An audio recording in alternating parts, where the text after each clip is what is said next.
Y'all know what time it is. Episode 10 of Baki. Our boy Jack lost his match, but still gave them the finger. So let's see what we got now. I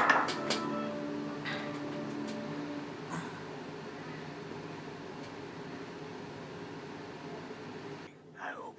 No. If it's a prognosis that you want, well, he'll have a lot of scar tissue. Plus, his spinal column suffered serious damage. But he shouldn't have any neurological issues. He was in good shape to begin with, of course. And what about this? You mean the fact that he was unconscious at the time? Exactly. Yes. Jack was out cold when he did it. Professor Payne, I'm sure you're familiar with these things. With what things? When some people lose consciousness, indeed, even when they might be technically dead, they're still capable of performing certain actions. There's an old story about an incident that took place long ago during the war. It's a true story.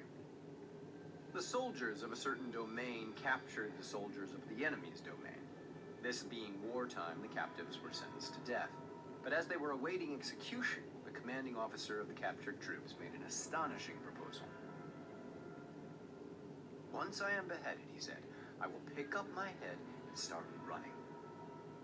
I will run down the line of my captured comrades. I want you to release every one of them that I'm able to run past before falling to the ground. Laughing in scorn, his captors agreed to this ridiculous proposal. And a moment later, he was put to death. Then they watched in astonishment as he ran past every one of his men, carrying his own head. Hey? A true story. If anyone could do something like that, it would be Jack Hammer. He has spent his whole life waking and sleeping in the pursuit of strength. It would be so like him to have come up with a plan that would allow him to keep on fighting, even after he had been defeated. And once he made that plan, he would have engraved it onto every corner of every cell in his body. I have no doubt that's what he did. Jack Hammer, Doctor. He's gone. You can't be Is serious. Jack's last name not Hammer? Of course he is. Forgive me. I shouldn't have left in the middle of our fight. Let's finish this! Let's finish this!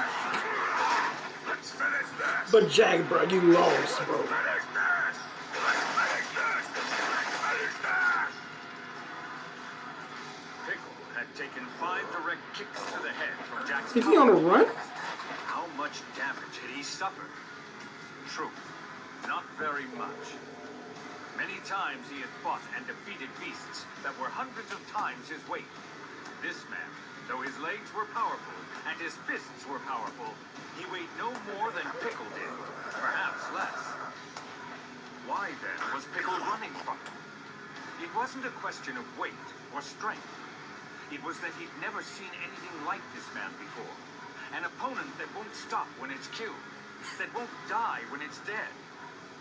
That one, and that one. When they died, it was over. Even that one hadn't tried to attack him after he'd killed him. That was the rule, wasn't it? Jack Hammer was an uncommon fighter.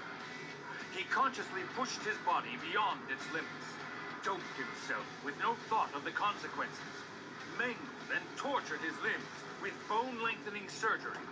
Caring nothing about the future, he lived only for the present.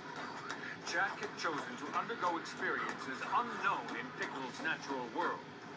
Humans have always had a fear of ghosts and other phenomena that cannot be explained. So Pickle feared whatever it was that had made Jack like this. However, there are some emotions even stronger than fear. Facts. In Pickle's case, it was pride. His pride at never having lost a fight.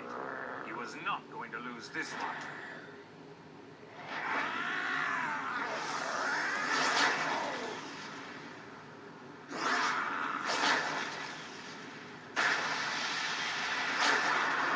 Damn!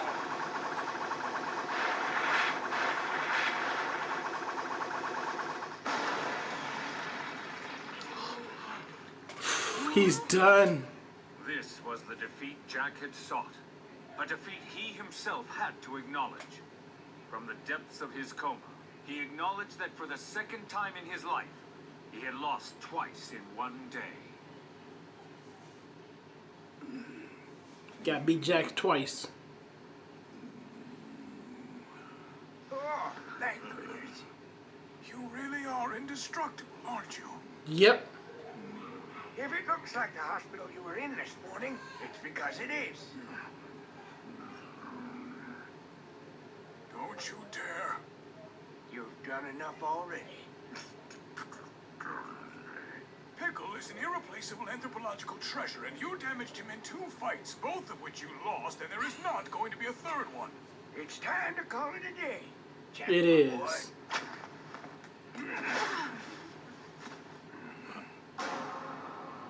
Baki. So now where do you think you're going?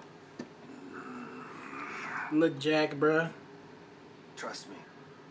I know how bad it hurts, Jack. I feel you. Not just because we're brothers, but because you and I are both born warriors. That's how I know it's over. Jack, give it up! You know as well as I do. As a fighter, you are all washed up. Damn. If you never acknowledge a defeat, you'll never be a loser. This was more than just an idea to Jack. It was his personal creed. But perhaps there are things even more shameful than defeat, as Jack found out later. When he was told what Pickle had done, what he'd done with Jack after knocking him unconscious a second time. As a warrior, Jack had never felt such shame. Pickle had carried Jack from the field of battle. He'd carried him very carefully. He handled Jack's body gently, taking great care not to drop it or cause it further damage. Why had Pickle done this? It soon became clear. It wasn't out of respect or admiration, but because he wanted to keep Jack somewhere safe, to be eaten later. Do you get it now, Jack? Bruh.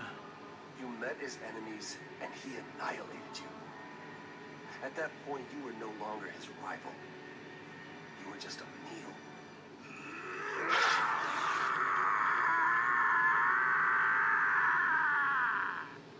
He can relax and enjoy a nice leisurely meal, just like a normal person.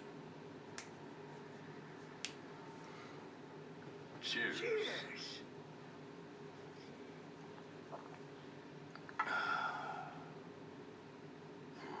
Anyway, that's Professor Payne's theory.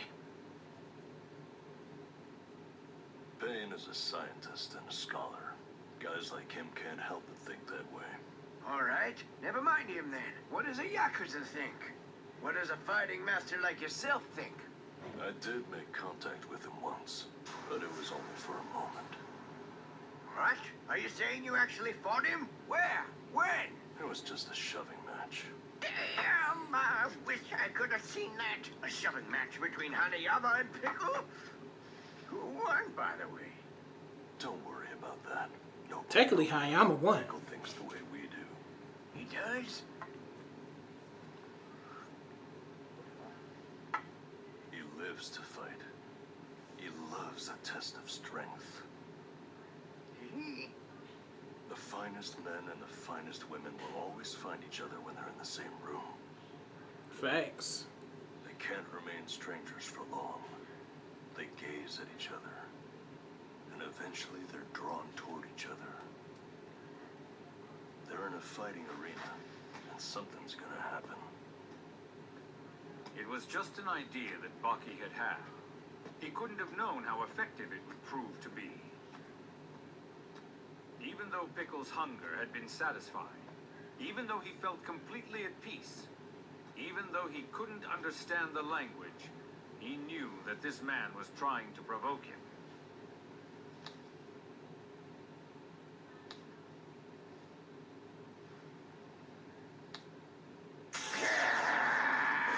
It wasn't Oh, a violent damn. approach. In fact, it was gentle. But it was this very gentleness that provoked Pickle's rage. It wounded him more deeply than he'd ever been wounded before. He is not happy. Something similar had occurred at the third UFK tournament in Charlotte, North Really? Carolina. UFK? Lorian Grassi had easily won the tournament the time before, and he was the top candidate to win it this time. His opponent in the first match was an unknown fighter named Timo. Lorian was the heavy favorite, but the fight proved to be shockingly difficult. Lorian won in the end, but he was so exhausted that he lost his eyesight, and he had to forfeit the second match. Afterwards, Timo was asked what his secret was that had driven him to fight so savagely and so well. It was that little pat on the cheek he gave me. The jerk. No one insults me like that. Well.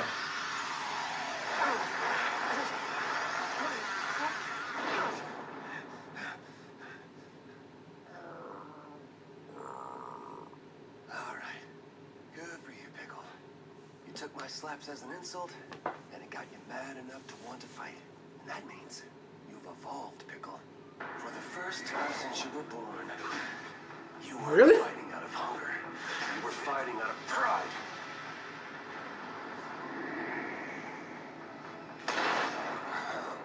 Bruh. Yes, the battle has begun. Baki Hanma versus the champion of the Age of Dinosaurs. Good Lord, Bucky has knocked him down.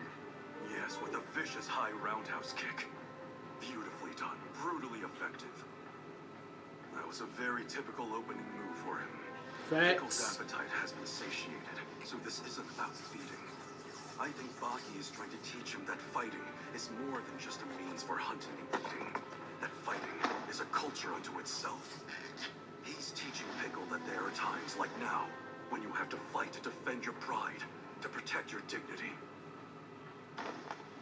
And to teach this lesson, he knows he must put it in terms that Pickle can understand.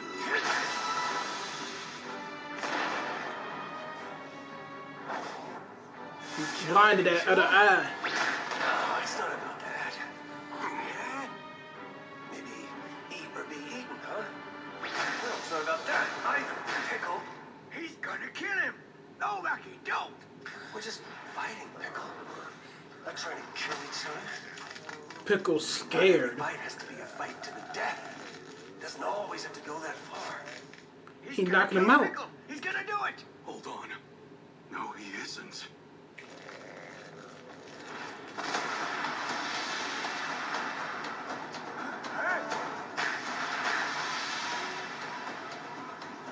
Good for you. They're gonna crash into the ceiling. That's the idea, Pickle. Now you're starting to get the picture. That's just the kind of thing you gotta do in a test of strength. Bruh, let go. They're too high. That's a fall of nearly 70. No, of nearly 100 feet. Ah! Oh, shit. I'll never survive a fall from that height. We are really high up. Oh, look who's here. Look who's here. Uh-oh, here comes the ground. Not I. Not I, said the Troy. No.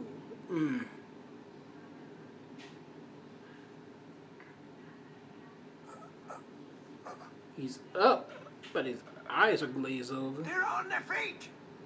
Impossible. Pickle, maybe. But for Baki to still be on his feet after a fall from that height, Facts. that's insane. Is Baki Hanma really that tough of a warrior? You fought him.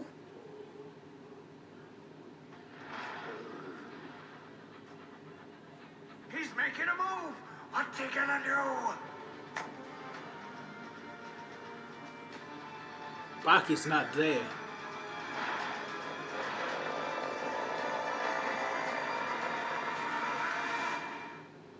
Alright, that's the end of episode 10. We're going to jump right into episode 11. I'll see y'all in the next one.